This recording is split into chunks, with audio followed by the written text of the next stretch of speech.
drivers traveling into London by car might be surprised to find that it just got a lot more expensive. The city brought in a so-called ultra-low emission zone in 2019 to reduce pollution. Now it's being expanded from the centre to the entire British capital.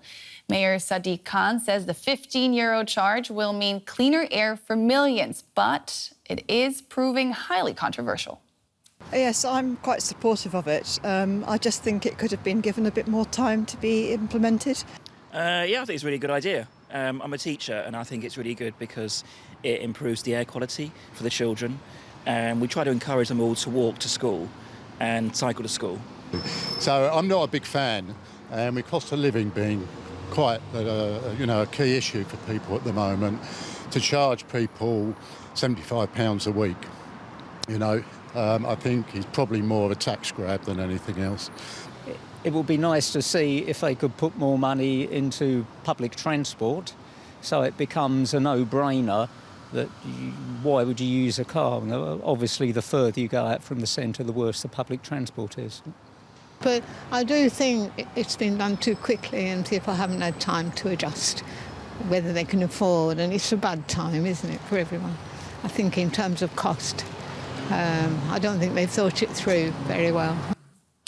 And for more, I'm joined by Hendrik Wolff. He's a professor of environmental economics at the London School of Economics. Mr. Wolff, welcome to DW. Now, ultra-low emission zones like the one dividing opinion in London, we just heard it there. What real effect do they have on air quality? Yeah, so the ultra-low emission zones, or low emission zones in generally, are designed basically to have two effects. First, to lower the air pollution in the cities, and second, then to give people long-term an incentive to upgrade their vehicles to a cleaner option.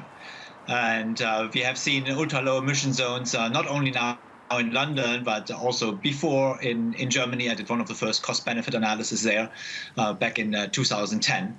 And so air pollution goes down, measurably goes down, the health of the population increases, and the adoption of green vehicles, not only inside of the zone, but also outside of the zone, increases to greener vehicles, because even people that live outside of the zone want to have like the option value to travel into the zone.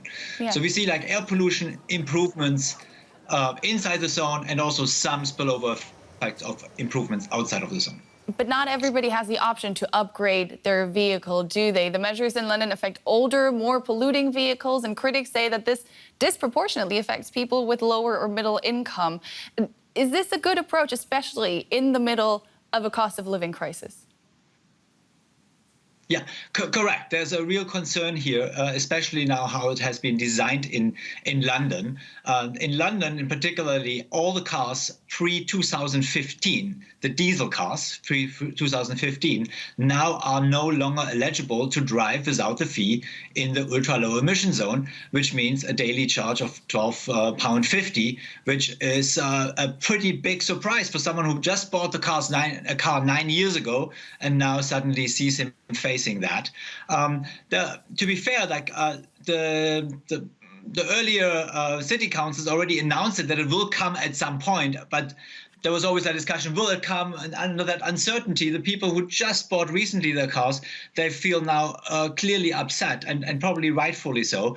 The London city now tries to counteract these measures with a scrappage model. So you obtain up to £2,000 for the purchase of a new vehicle. And if you are a commercial vehicle driver, like with a truck, a small truck, like if you're a carpenter company or so, you get up to £7,000 for the purchase of a new vehicle. There's also some subsidies to upgrade the vehicle, like to use the existing vehicle, but then change out the motor. Yeah. And there are also subsidies for that. But people are clearly upset that they now have to face these measures. Yeah, well, this alone won't do enough to combat dangerous levels of air pollution, will it? So what other measures need to be taken by these huge cities like London in order to make the air more breathable for the people who live there?